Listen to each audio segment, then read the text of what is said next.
We are live. Thank you, Mrs. DeGraw. We want to welcome everyone to our budget and fee hearing this morning. Just as a reminder, this is an open forum. If anyone has any questions, comments, concerns, please just raise your hand and I will address you.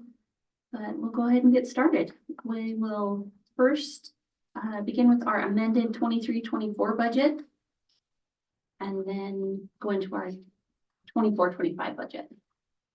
Thank you, Madam Chair. Just gonna make sure all my different things pulled up here. Before we start the budgets, I just wanted to go over a few things. Just to talk about budgets and just share with the board, share with the community a little bit about the budgeting process, what it looks like and why we have the budget hearings now. I'm just getting everything set up on my computer. So first off, I think it's really important that when we talk about budgets, especially with the school setting, we have an understanding of what a budget is. And a budget is setting an estimation.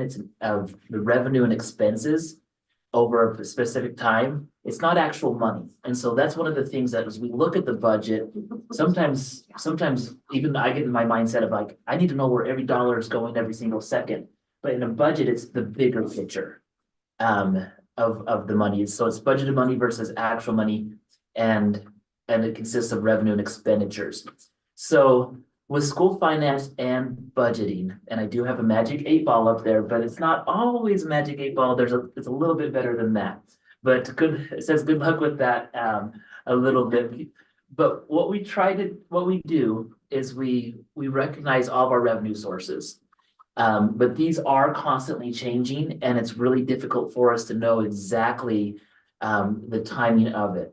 Part of that is because our revenue sources have consistently changed over the last few years. With ADA, or the average daily attendance, that has changed it. Legislation, even this last legislative session, has changed the way that some of the funding can be used and the pots of money that it can go to.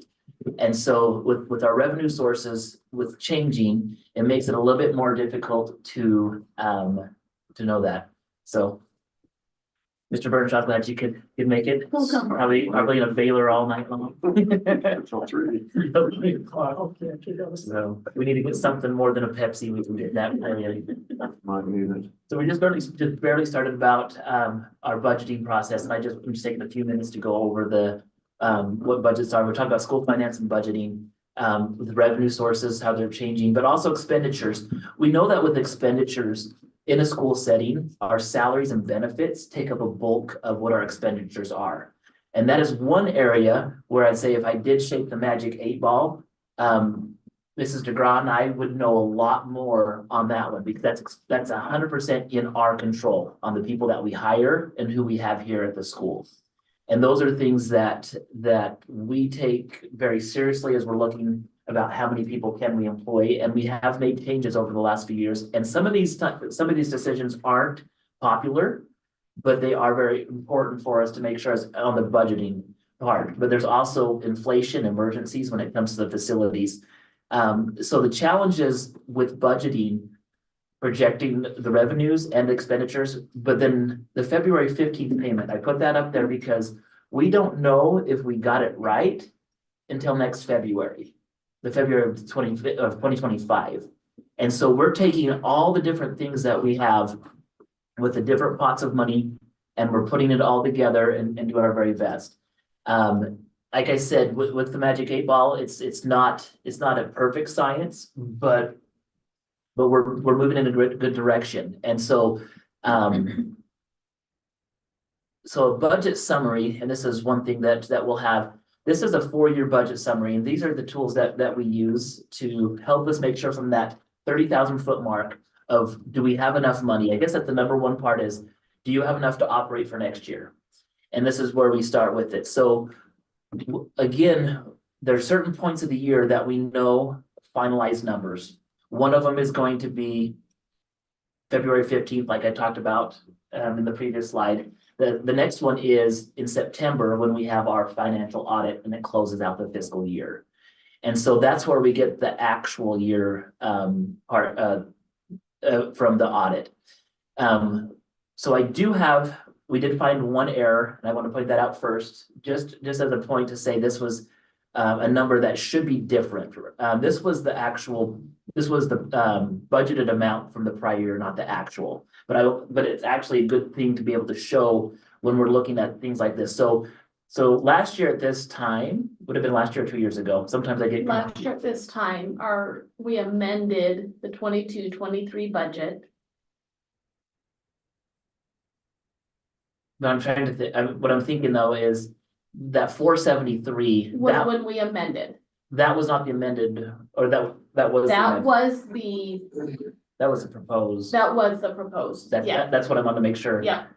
And so we were anticipating that we would only have 473,000 at the end of last year. When that auditor came in and finished it all out, that number was actually 608. So it was higher than we thought. So the error that we had is we should have gone back in, changed that number to equal 608, just to give us an idea of how much carryover we have from year in and year out. So in the 21-22, the carryover in the district was 680. The carryover from 22-23 was 608. And then that takes us into the carryover for the next year of where it's going to be, and we're anticipating 617.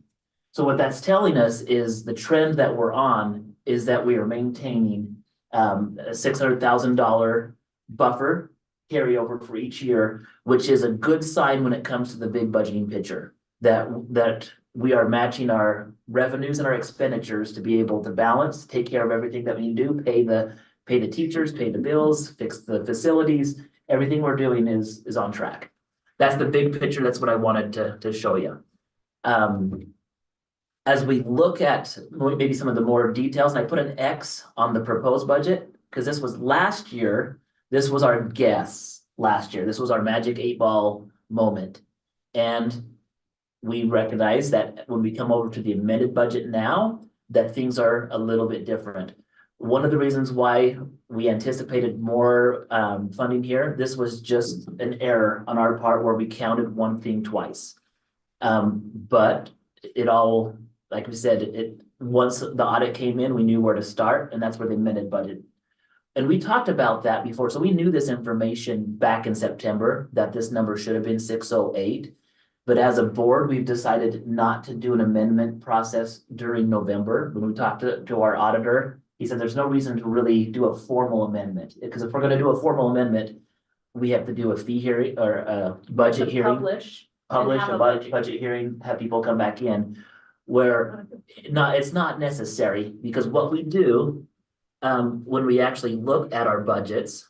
Mr. Williams, before you move on from that, Cause I was actually gonna come back, I'm not gonna be. okay, completely I just done. wanted you to talk about why this year ended higher. I was gonna Okay, go back to that. So let's see. So the point I wanted to make with the amounts, or what amended budget looks like. Go into this one. This is the sheet that we already can start working on. So when Mrs. DeGraw has her budget program in front of her, we have a spot that she can already start amending that budget. It's just not done in During the this. school year, in it's this called a school. working budget. And so I'm making those changes as I learn new things, so that when we get to this budgeting process to amend it, I'm more accurate. So would it be safe, clear to, or accurate to say that an amended budget on this sheet is just the title, but when you're working on your working budget, you basically cross that part off and just call it working budget? Correct. So we are constantly reviewing that throughout this school year. And the reason for the name difference is I can't call it amended budget until my board has approved of it. Improve the actual amended. Does that make sense? So going back to the revenue, even at the end, for the carryover amount, is that what you're talking about? Mhm. So even though with the amended budget that there was a drop in what we thought was going to be coming in as a beginning balance, and we still ended up almost the exact same place where we thought we were going to. That was because, again, when we go back to the revenues, there was legislation that also passed that benefited us. And that was a one-time allotment that the legislature appropriated to the schools. And so that was about the difference between that, pushing it right back up. And so there's always those missing or unknown, not missing, they're just unknown at that time. So you might ask, well, wait a minute, if we're starting at 900,000 and gonna be ending at 600, something's going on here. One of the things we look at as we are putting this budget together, we purposely anticipate our revenues to be low and purposely put our expenditures to be high. We do that on purpose because we want to have a worst case scenario on this one. So that we're not gonna have any major surprises during the year. So more than likely, just like this was 473 and it ended up being 600,000, we anticipate that this number should go up with the way that we're going on that. Does that make sense, you guys? It's one of those things, it's like, Mrs. DeGraw and I've talked so many times about, are we booting things up too much to make it look this way? But no, because our revenues, we're not ballooning them. We're trying to say, this is what we really think we're gonna get with the revenue. But on expenditures, we're really padding it on that one. Did they earmark that money coming in? Or anything's discretionary? So the question was, the money that came in late, it went right into discretionary. So we can use that for salaries, we can use it for benefits, we can use it for whatever we need to. So it just went into general fund. And we have that. And it is one time, I don't know. It's probably gonna be a bargaining chip again next year in the legislative session, just because it didn't have an allocation earmark. Or excuse me, it was allocated to education, but it didn't have legislation that appropriated it out to the schools. And so the money was just sitting there. But then the legislature had to act and say, push this money out to the schools. And that's just one of the things that happened this last year. Other questions on? So when we look at the amended budget, and again, I'm gonna just show the amended budget because that is one item that the board will have to take action on. It compares these numbers with these numbers here. And that's what this sheet does. The 45 pages of this sheet go and show that, well, we thought we were gonna get 960 at the beginning. Really, this is what it should look like. And so there was really nothing major that jumped out except for just a few things that we did change. Some of them, honestly, were just things that Mrs. DeGraw, as we're learning this, but this was Mrs. DeGraw's first magic 8-ball moment, was last year on this one, and she did a great job with it. But again, it's even experienced business managers and superintendents, it's not a magic 8-ball, it's a curveball. Like we look at different things, and so there's checks and balances all the way through. And I'm feeling really good about the amended budget, and we'll have that amended budget audited later on. And so another way that as we look at that with the proposed budget sheet, this is another one where we actually have the amended one, which the board will vote on in the regular meeting with the proposed budget. These numbers just go back and forth again. So the amended budget, and the carryover makes all sense. So that 918 was going to be the carryover that we're predicting. And again, that's going to change when the actual number comes in. Right there. That's where we're getting those numbers. Do you And have so- an anticipation of that change? In which way? Why don't you ask that question? Is that high? Do you think, Carrie, what do you think with the question that she has is this carryover, are we expecting that might be a little bit high at the end when the audit comes in? To the best of my knowledge, it's pretty close.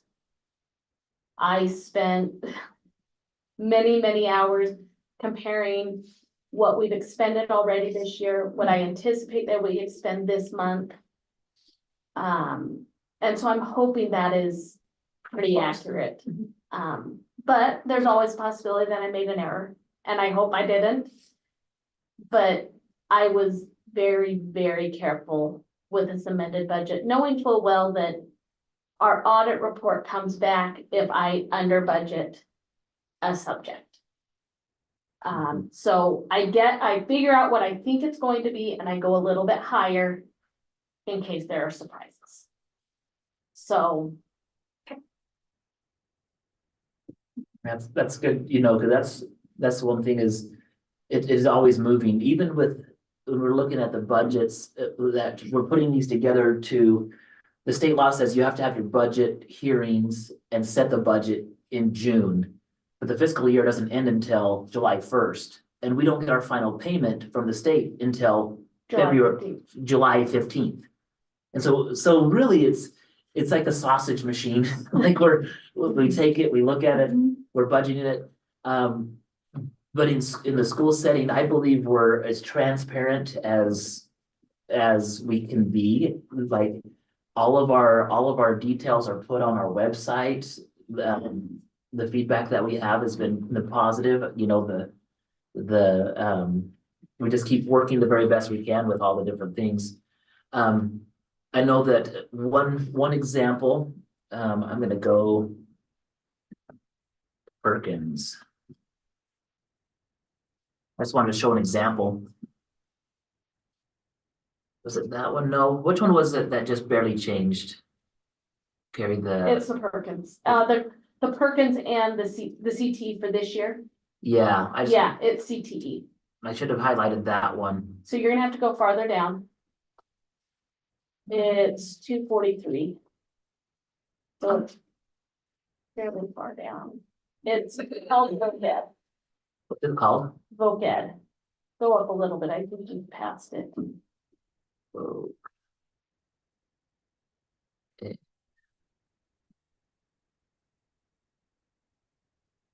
There it is.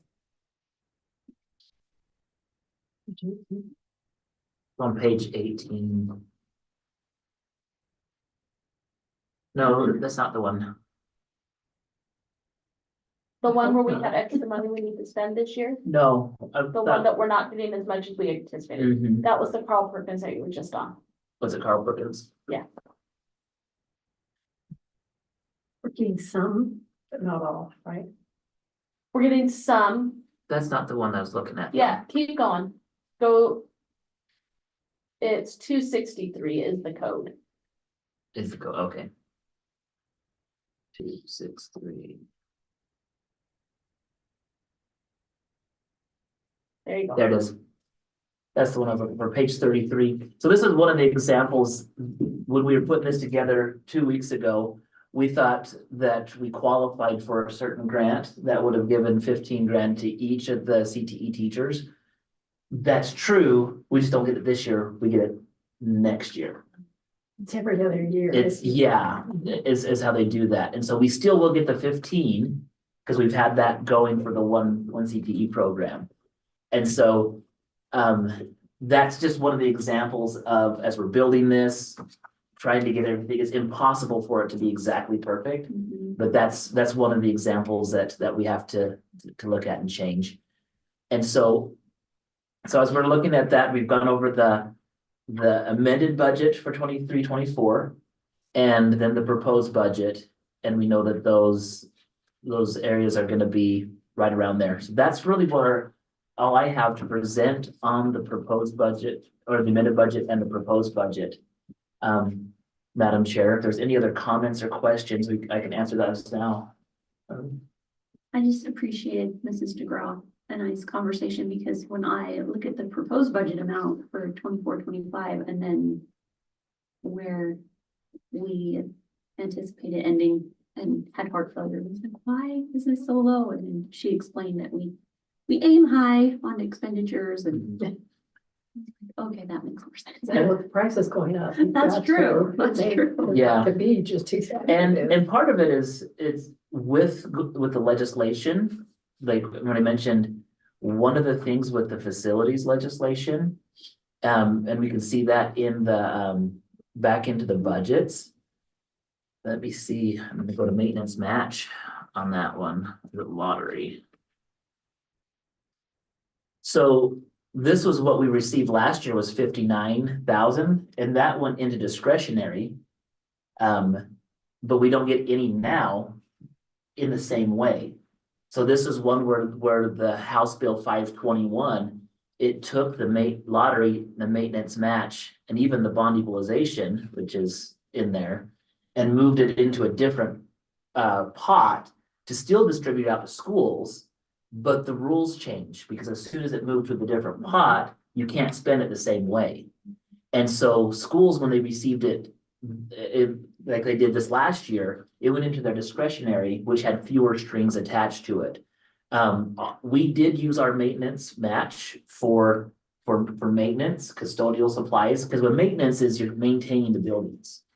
But with the new 521, even though it's a facilities bill, it's for capital projects, not maintenance. Not for paying salaries and not for purchasing the So- consumables for the custodial. So with this one supplies. here, we could pay a maintenance person or a custodian to maintain the buildings and keep them in good working condition. Again, it's just one of those things where the rules change. We're not out that money. It's just now we have to find different ways to pay for that. So one note about that is that's $106,000. It's still in our budget. It's just on that other half of the budget, that's the other funding sources. So I'll show If that you right could here. show that for your summary, Yep, wrong way. right here, these all other funds, it's housed within this section of the proposed budget. They're housed in different places. It's just what we're looking at with this is just our general fund is on the left-hand side. So all of our special ed funds and everything else are all over there. So they're all looking in good shape, but again, they change every year. So did that answer that question? We just go to page 39, You bet. On which one? On the amended or the proposed? the proposed. Okay, so we're gonna go to page 39. So that, I probably had an easier way. People watching If this you on, click that box where the numbers are changing, you can just type in 39 and it would go to. oh, that'd be so much easier than just. But I just didn't want to interrupt you. well, I was scrolling, it was fun. So 39. yeah, that old blended learning. So I money. did not get the title at the top changed. What is it now? That is the Securing Our Future grant that we use to replace all of our exterior door locks. That was one of the safety grants Okay. that we received. Okay, So we received that one portion, now, but we And don't that have was an it error that I noticed, that I hadn't changed that title at the top, but I had changed the revenue title. right here. It's correct right here. It's correct. okay. Good question.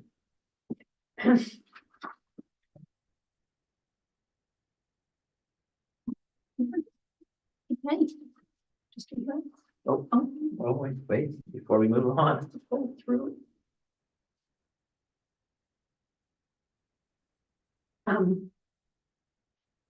Is that what you were talking about earlier on page 14?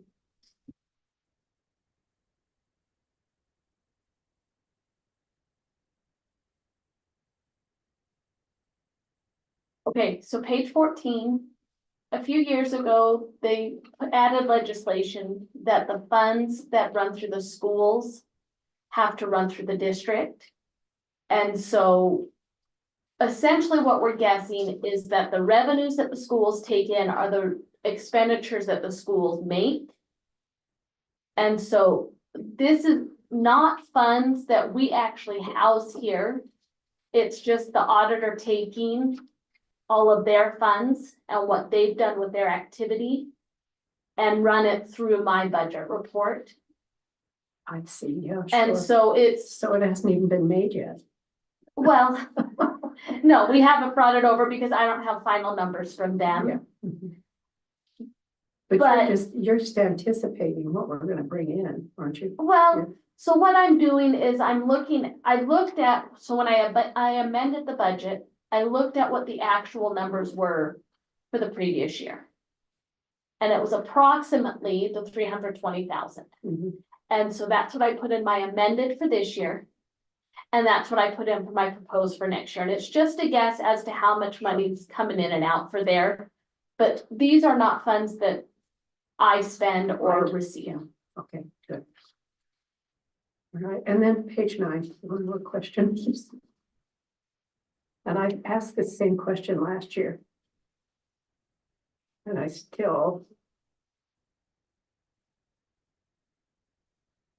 Halfway down in that first group of numbers, The heat. the The heat for ALC, this building. Yeah, this is the most expensive building in the district.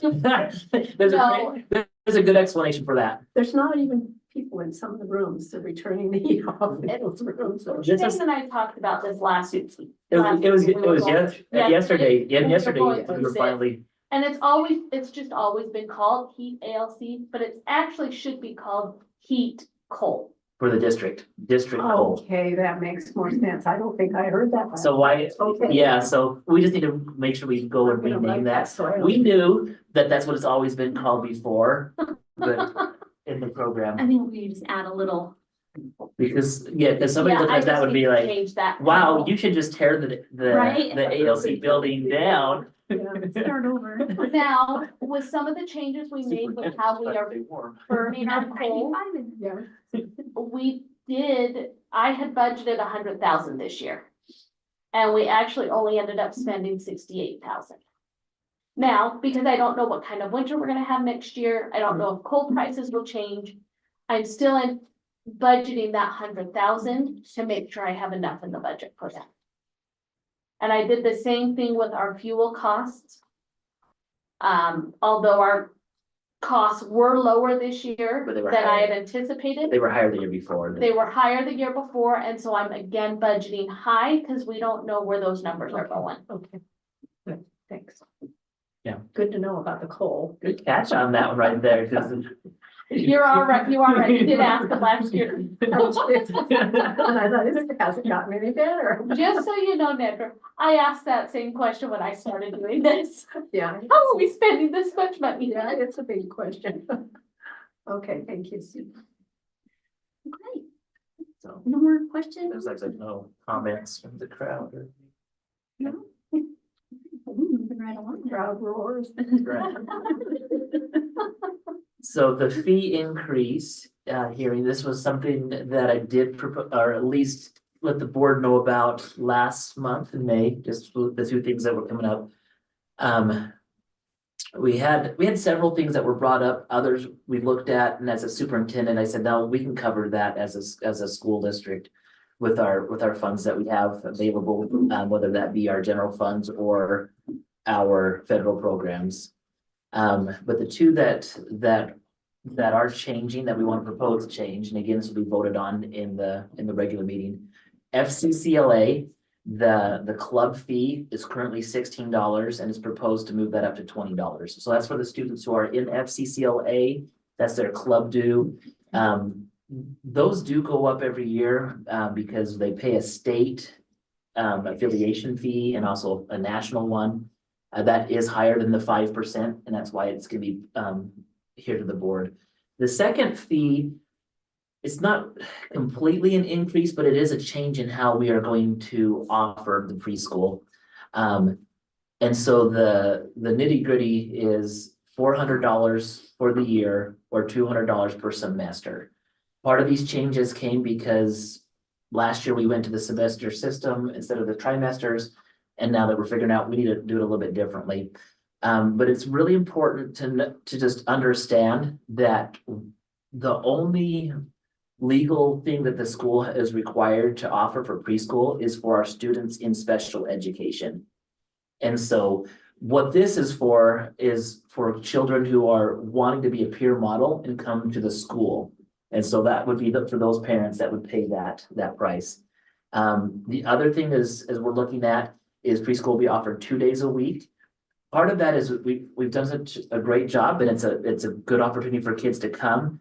that a lot of parents want their child to come, and we've been offering for 4 days a week. And we just can't do that because there's so many people that want it, and we also want to be mindful of the class sizes. And so these details here are just explaining the whys behind it. Also, we haven't done a 3-year-old preschool. We'd like to have one of our sessions be a 3-year-old preschool. So there's just a few things that they're changing, but the cost for that would be $400 for the school year or $200 a semester. We do ask that parents pay that in advance of the semester. We've had some trouble with the monthly payments, just trying to track that down. That makes one more job for our secretary to have to call and always remind people to do that. So those are some of the things that we're looking at. I don't know, school board, have you guys heard anything about this? This was out in last month's board meeting, so maybe you've had somebody mention anything to you. Just that we're going less and paying more, The same. what it feels like, yeah. So, And the way that it was divided up on who attends certain days. So. That's really common. Does that concern you as board members? I know you're concerned about your patrons, Yeah. but is there a different direction you think we should go? I guess is the question. I guess my question on this is, when are you offering the 3-year-old class? Is it twice a week, just as the same as the others? Is it? one of the Yeah. So is it? And is it with the 4-year-old? No, so So it's it's completely separate. totally separate. And they will only come, even the special ed ones will only come on 2 days because 3-year-olds don't need to come Right. 4 days. So then basically you have 3 4-year-old, 4-year-old preschool classes. correct. And really the part when it's brought back to the board is the fee section, not the details of the program. That was one, Tyson, that we talked about saying, okay, we're cutting it back. Even with the 2 days a week, I think it's hard because it's been so awesome for, like, when you look at it for a 4-day a week for 3 hours a day for the price that we were doing it, it probably should have been double the cost if we were trying to be like we don't make any money on this, even with the $400 for 2 days a week. We're, Paid for itself. no, It didn't. no, it doesn't pay for itself. We supplement this with Special ed funds. special ed funds, title funds, and General. general funds. It's basically $50 a month, It's $45, $45. Okay, which is, and then you divide that by how many? So $45 a month would be the 400, right? Is that what you're saying? yes, that's $45 a month. In town, that's at least $80 for 2 days a week. So Yeah. it's, and I think that's the hard part is it does seem like, oh my goodness, we're taking this down, and we talked about that, but if we are already, even at the 4-day a week, we're already not covering all the costs and still doing it as a benefit to the kids. Even cutting it back, if we went halfway, we're still covered, like, we're still eating that even harder. And so that's the reason why when we met with the preschool program, that's what they decided to do.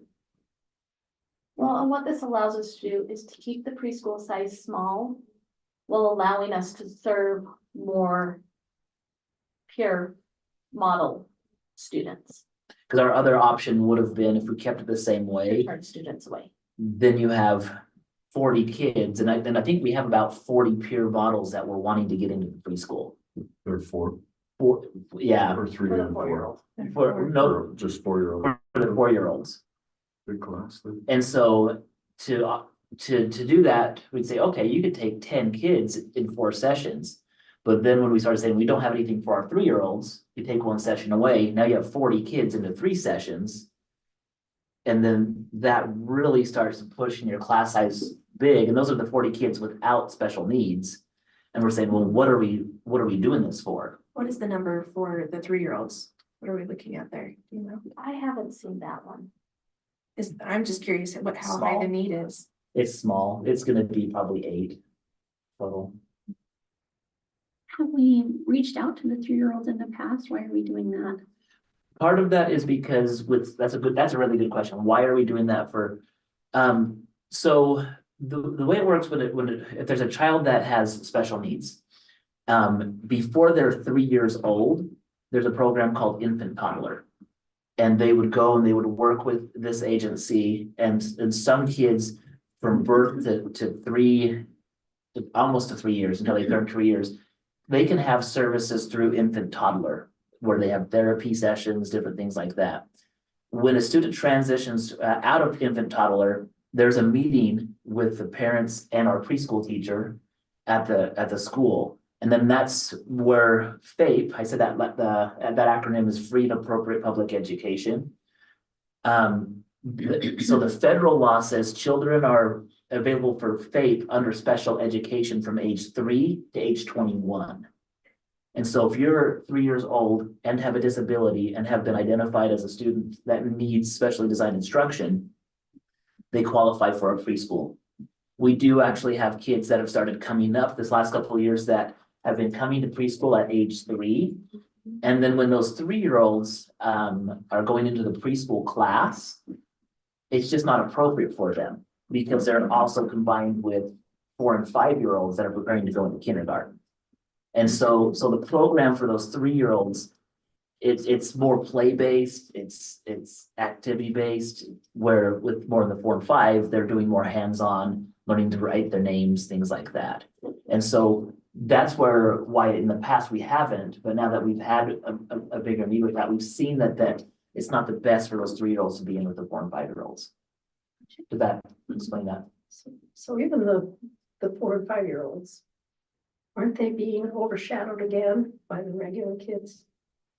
No, If the class size was too big. if the class size is too big, and that's the reason why we wanted to only go 2 days a week. And that goes back to the question before, where we had it 4 days a week.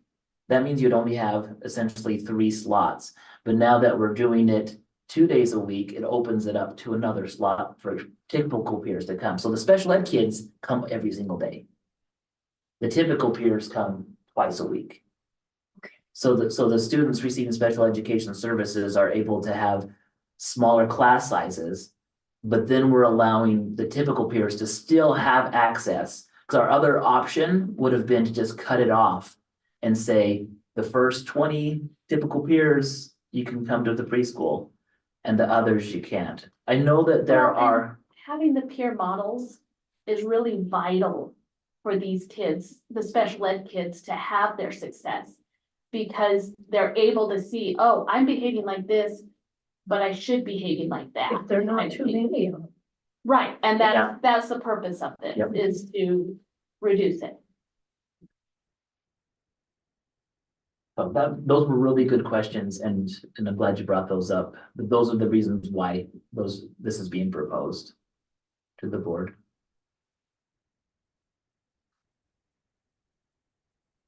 So, I don't know if I'm still understanding.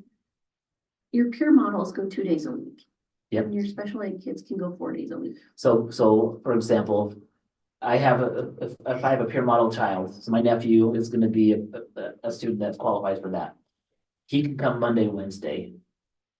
And let's say Tyson has a preschooler, he can come Tuesday, Thursday, Okay, and those are the peer models. right. And if a student is receiving special services, they'll be here Monday, Tuesday, Wednesday, Thursday. So are you gonna do like 3-year-olds in the One, mornings and the older in So- the afternoons? so 3-year-olds, so like for example, and I'm not sure, this is just an example. Right, The schedule might be Monday morning is a 4 and 5-year-old preschool. Monday afternoon is a 3-year-olds. okay. So the- Tuesday doing would be every both, day. Tuesday would be both the four ones. But the 3-year-olds don't have to come all week, and I don't know if our 3-year-old preschoolers are coming all day. Those are some of the details I'm not sure, and I'm leaving that up to the special ed teacher to organize that exactly how she wants it. But essentially, that's what it looks like. So we're still trying to offer the community a chance to still come and have access to it. It's just not going to be for 4 days in a row like we have been in the past. And that's why we wanted to have this fee hearing, because we did feel like The structure. the structure changed, and to have the price be the same, we still feel like it's a fair price, even though it feels like it's an increase. That's why we wanted to have the board vote on that.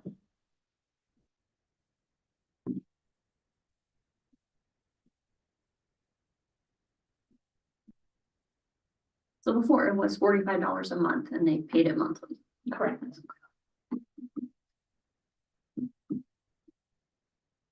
So essentially, it's just a little bit less than that, because I think $45 a month was like $405 420, or 20. that's what they paid over the year.